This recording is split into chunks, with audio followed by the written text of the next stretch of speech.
अस्सलाम वालेकुम। क्या हाल है? उम्मीद है सब लोग खैरियत से होंगे। Welcome to the knowledge kingdom. Last video में हमने बात की थी कि कौन से सोलर पैनल बेहतर होते हैं, आपको कौन से सोलर पैनल लगाने चाहिए।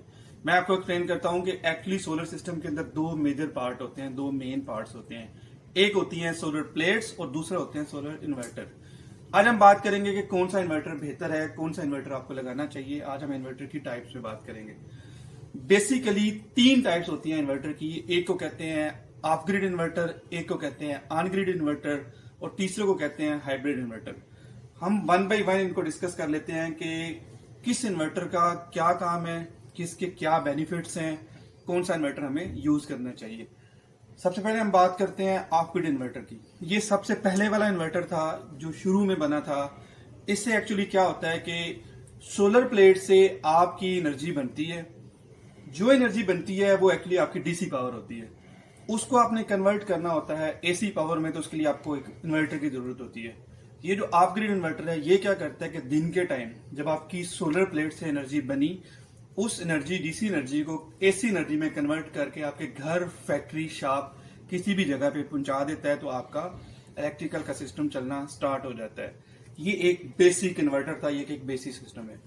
जो दूसरा सिस्टम है आपका on grid inverter. On grid inverter क्या करता है, काम वो भी यही करता है। क्या करता है, जो एनर्जी बनती है डीसी पावर को कन्वर्ट करता है एसी पावर में और घर में यूज होती है। लेकिन इसमें आप क्या कर सकते हैं कि इस ऑन ग्रिड इन्वर्टर के साथ आप नेट मीटरिंग कर सकते हैं। अब आप पूछेंगे कि नेट मीटरिंग क्या होती है, इसका क्या फायदा होता है।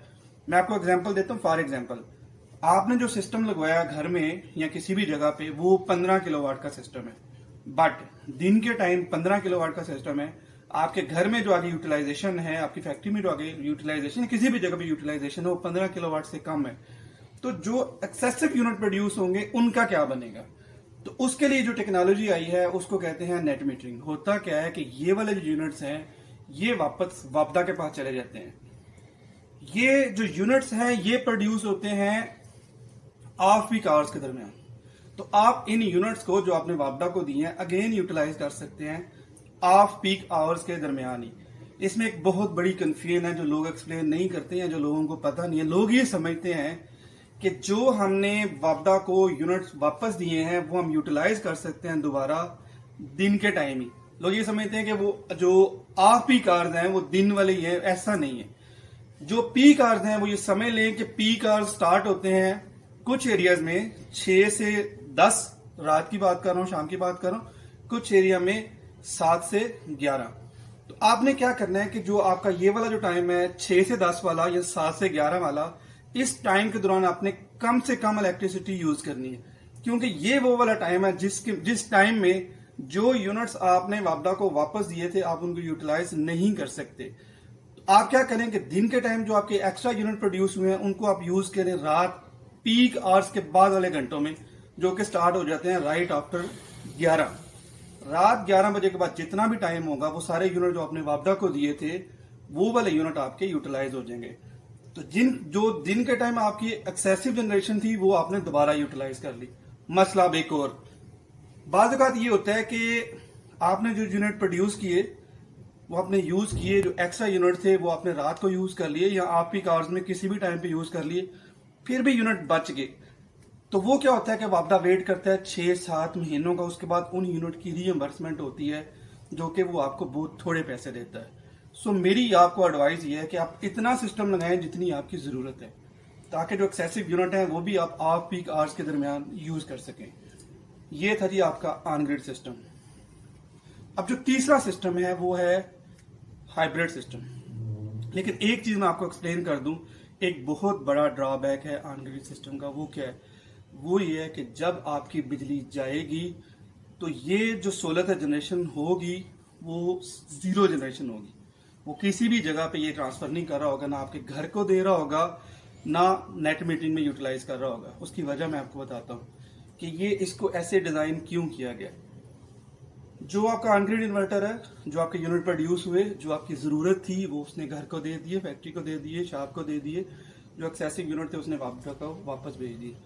अब लाइट गई हुई है, बाद औक़ात पीछे ग्रिड से आपकी लाइट ऑफ है। बाद औक़ात ये होता है कि आपके मोहल्ले के अंदर जो आपका ट्रांसफार्मर है उस पर कोई मेंटेनेंस चल रही है। आपने यूनिट प्रोड्यूस किए, आपने वापस वापडा को भेजे। अब जो बंदा मेंटेनेंस कर रहा है उसने ये मेक श्योर किया हुआ है कि ग्रिड से उसने बिजली ऑफ करवाई हुई है, लेकिन आपके घर से, फैक्ट्री से या ऑफिस से वो यूनिट उसको वापस जाएंगे, वो शॉर्ट सर्किट हो सकता है, उसको करंट लग सकता है। इसलिए सेफ्टी पॉइंट ऑफ व्यू से इस इन्वर्टर को ऐसे बनाया गया है कि जब लाइट जाए तो ये काम करना बंद कर दे। इसका हल क्या है? इसका हल है हाइब्रिड इन्वर्टर, और इसका एक और हल भी है जो कि लोग बताते नहीं है या लोगों को पता नहीं है। आप इस इन्वर्टर को जनरेटर के साथ यूज कर सकते हैं ताकि जो आपकी इलेक्ट्रिसिटी सोलर से प्रोड्यूस हो वो शेयर हो जाए विद जनरेटर। कैसे? कि फॉर एग्जांपल आपका 20 kVA का जनरेटर है और आप इतनी ही एनर्जी है, इससे थोड़ी सी कम एनर्जी आप सोलर से ले रहे हैं, तो वो क्या करेगा कि जनरेटर को वो मिनिमम लोड पे चलाएगा, जनरेटर से वो मिनिमम कंजम्पशन लेगा। तो क्या होगा कि आपकी फ्यूल कंजम्पशन काफी कम हो जाएगी, क्योंकि वो जनरेटर से मिनिमम कंजम्पशन ले रहा है, बाकी वो सोलर से ले रहा है। इस केस में वो वापडा को वापस नहीं भेज रहा, लेकिन आपका सिस्टम चल रहा है। लेकिन इसमें आपको करना क्या होता है कि जनरेटर और जो आपका इन्वर्टर है, जो सोलर सिस्टम है, इसके दरमियान आपने एक जेनसेट कंट्रोलर लगाना होता है। जब वो लग जाता है तो ये आपका सिस्टम ऑपरेशनल हो जाता है। दूसरा सोल्यूशन कि लोग कहते हैं जी जनरेटर नहीं है, महंगे है, हमने जनरेटर नहीं खरीदना, हम ये चाह रहे हैं कि जब लाइट जाए हमें तब भी सोलर की सप्लाई मिलती रहे। तो उसके लिए जो इन्वर्टर है उसको बोलते हैं हाइब्रिड इन्वर्टर। अब ये क्या होता है? ये ऐसा ही होता है जैसे ऑन-ग्रिड इन्वर्टर होता है। फर्क इसमें ये होता है कि इसके साथ जो बैटरीज लगती हैं वो मैंडेटरी होती है। बैटरीज आपने इसके साथ लाजमी लगानी होती है। एक और मिस जो कंसेप्शन है, वो लोग ये समझते हैं कि शायद जो हाइब्रिड इन्वर्टर है, जो बैटरीज वाला जो इन्वर्टर है, उसके साथ हम नेट मीटरिंग नहीं कर सकते। ये भी मिसकंसेप्शन है, गलत कंसेप्ट है। उसके साथ भी नेट मीटरिंग हो सकती है।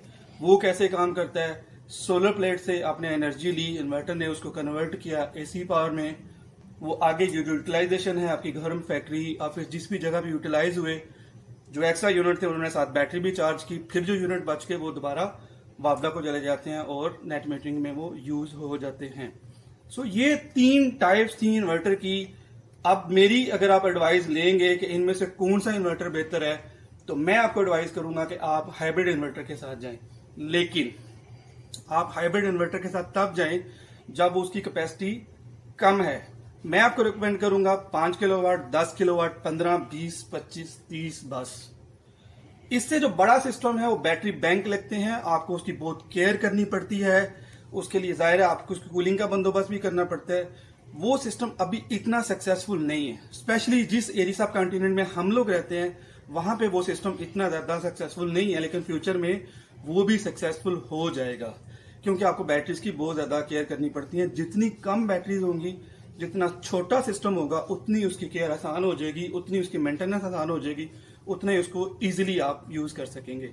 स्क्रीन पे व्हाट्सएप नंबर दिया गया है, अगर किसी ने कोई क्वेश्चन करना है वो कमेंट कर सकता है, व्हाट्सएप नंबर पे कांटेक्ट कर सकता है। Regarding solar system, regarding electrical, regarding engineering, कोई भी क्यूरी, कोई भी क्वेश्चन है तो आप लोगों को वेलकम है, आप लोग कांटेक्ट कर सकते हैं। फाइनली इस चैनल को प्लीज सब्सक्राइब करें, शेयर करें, लाइक करें। ये आपका अपना चैनल है, सारी इंफॉर्मेशन आपको इंशाल्लाह वक्तन फोक्तन मिलती रहेगी। जो भी आपके क्वेश्चंस हैं आप क्वेश्चंस कर सकते हैं। Thank you very much.